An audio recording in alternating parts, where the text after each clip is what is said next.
If you've been a subscriber for some time, you may have seen my analyzed reviews in the past for films like Enemy, Prometheus, or Only God Forgives. While planning this discussion, I decided that style was perfect for this video. So please sit back, relax, and enjoy the problem with horror movies today. I was inspired to make this video for a few reasons. I saw an Australian horror film called The Babadook, and because of having to sit through 2014 releases like The Quiet Ones, Annabelle, and most recently, Ouija. It's also due to reading opinions of this year's psychological thriller, Oculus, but mostly, what I want to discuss is audience expectation, how that can ruin a good horror film, and more importantly, have audiences forgotten what real horror is. In my opinion, the horror genre is the most widely varied in film. There's countless subgenres: monsters, slashers, zombies, ghosts, nature, aliens, torture, comedy, and my personal favorite, psychological. This is perhaps why I've always gravitated to scary and suspenseful films. As a genre, the use of imagination is almost unlimited. But lately, imagination is a word that studios, horror filmmakers, and as a result, the audience has completely forgotten about. Here's a comment I recently came across on IMDb. Okay, this is meant to be a horror, right? You wait all through film to see this thing just to be let down. Yes, the atmosphere is creepy, but the end ruined it. Imagination is for kids. I wanna see the monster at the end. Big letdown. This comment was in reference to The Babadook, which I recently had the pleasure of seeing. If you haven't seen it yet, don't worry, I won't spoil anything for you. It's a dark, soulful film about a mother and son dealing with grief and a monster that lurks in the darkness. This commenter seems to be upset that he didn't receive much of a look at said monster. He also seems to have completely missed the point of the film. The Babadook is the best horror film I've seen in 2014. It deeply unsettled me, and not just because of its effective atmosphere and cinematography. The true terror of the film is its implications, the hidden meaning of the monster, and its excellent exploration of grief and depression. All of this was beautifully realized in an Oscar-worthy performance by the luminous Essie Davis, who perfectly displayed the looming insanity that consumed her character. The film currently stands at 96% on Rotten Tomatoes and 90% on Metacritic. Mature and discerning horror fans have shown major appreciation for the film's lack of cheap jump scares and the tasteless scare tactics of many modern-day horror films. And yet, that's also the problem. For many audience members today, the term scary has a completely different definition. For some, it seems a film's scare level is measured by how many times a loud noise or sound effect made them jump in their seat. This is the curse of the jump scare. It is the single easiest scare to accomplish. There's no real effort put into it, and the exact same technique is used every time. All sound suddenly drains from the movie, no one speaks, there's no music, and then suddenly an ear-piercing jolt rings through the theater and everyone jumps because a really loud noise just happened. Often it's revealed to be one of the main character's friends, or some other type of false scare. Please observe this scene from the original and highly effective horror film, Halloween.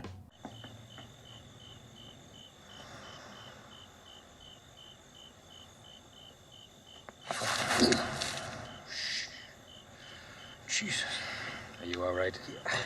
This is how a false scare should be portrayed. Look at it this way, and this may be a little vulgar, but it's true. Horror movies should be like sex.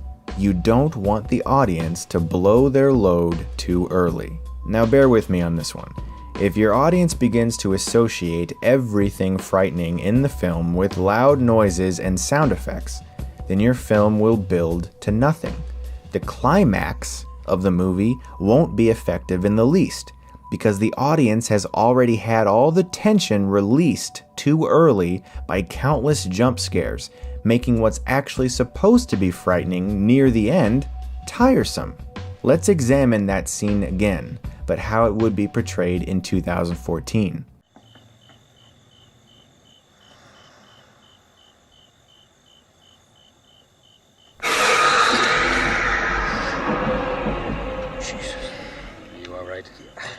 With this absurd noise, all tension has deflated from the film, and the music has now told us that the sheriff is the one to fear, not Michael Myers. The jump scare is the cheapest tactic used in horror films today, and the most frightening thing is, its rampant use has caused many audience members to forget what true horror is. Another deciding factor is marketing and audience expectation. A primary example I often reference is The Village, a film by frequently maligned director M. Night Shyamalan. Many view this as the film where Shyamalan began to lose his talent. But did he? Or did our expectations for the film we wanted to see let us down?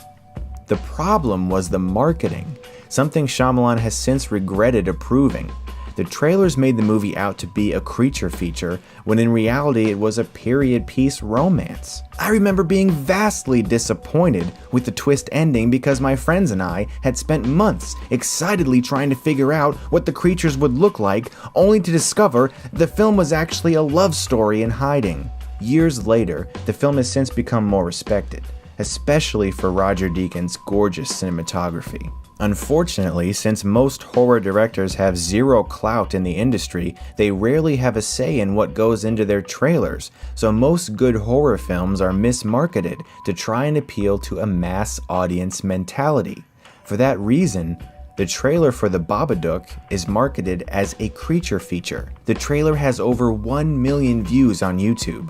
That's over 1 million people expecting a monster movie who will leave the theater disappointed that they just watched a challenging and mature psychological thriller because all they wanted to see was a monster. Let's talk about Oculus, which is currently my second favorite horror film of the year behind The Babadook. I've seen it twice now, and upon the second viewing, was even more impressed with the seamless, non-linear storytelling than I was the first time. It's a film about an evil mirror, and its reign of terror on a helpless family told across many years. I'll never forget my experience at the screening. When the credits ended, I was literally the only person praising it. Everyone was saying the exact same thing to me. Really, Chris? You liked it? Why? It wasn't even scary. I fear this is because of something I'll reiterate. Audiences have forgotten what real horror is. Did I jump in my seat when I watched Oculus? No, not that I recall. Isn't that great?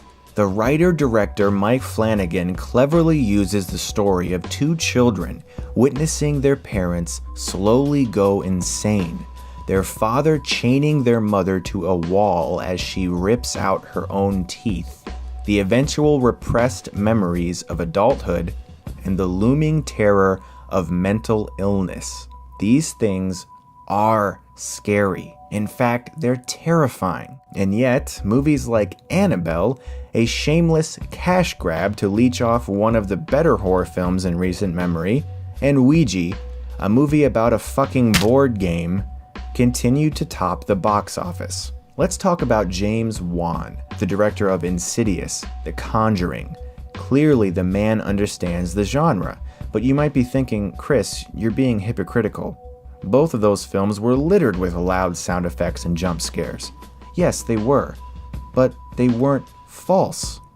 All of the terror generated by those films were from things you're actually supposed to be scared of. Wan understands what modern audiences find frightening while also respecting his more mature audience members by avoiding false scares. And yet, studios don't care about anything I just said. All they care about is the numbers. It's been made painfully obvious since 1978's Halloween that horror films can be made for cheap and rake in absurd profits. The Blair Witch Project and the seemingly endless Paranormal Activity series has spawned a new subgenre in horror called found footage. According to Box Office Mojo, the budget for Blair Witch was $60,000, and it raked in $248 million. Paranormal Activity was made for a mere $15,000 and grossed an astonishing $193 million worldwide. Remember the universally hated Chernobyl Diaries? Yeah, it grossed 37 times its budget. Wasn't Apollo 18 such a gigantic misfire? Not really. Even though it only grossed $25 million worldwide, it still made 5 times its budget. Wasn't The Devil Inside terrible? Guess what? That thing grossed 101 times what it cost to make. Nearly everyone I've talked to agrees that Annabelle was an awful movie. As of right now, that film has a worldwide gross of $231 million on a budget of just $6.5 million. Or how about Ouija? Currently, this film has just had its second weekend at the box office and has already grossed $42 million worldwide on a budget of just $5 million. In its first weekend, more people went to see this board game movie than the excellent action thriller John Wick. And in its second weekend, the film basically tied with Nightcrawler, one of the best films of the year, for first place. I'm disgusted by this. I've talked to not one single person that liked Ouija. Not one. I've been told by some people that I pay attention to the box office too much and that I shouldn't let it bother me. Unfortunately, it bothers me because I know this is what the studios are looking at. They don't care if anyone actually liked Annabelle or Ouija or any of those found footage movies I just mentioned. They will make sequels and prequels until they stop making money. I've made this video to implore people to reevaluate what good horror is. I'm concerned by the rising trends I see with today's moviegoers, and if you are too, please share this video in the hopes that we can generate awareness for this disturbing pattern that's infecting the horror genre. What are your thoughts on modern day horror? Let me know what you think in the comments section, and as always, thanks so much for watching everyone, and if you like this, you can click right here and get Stuckmanized.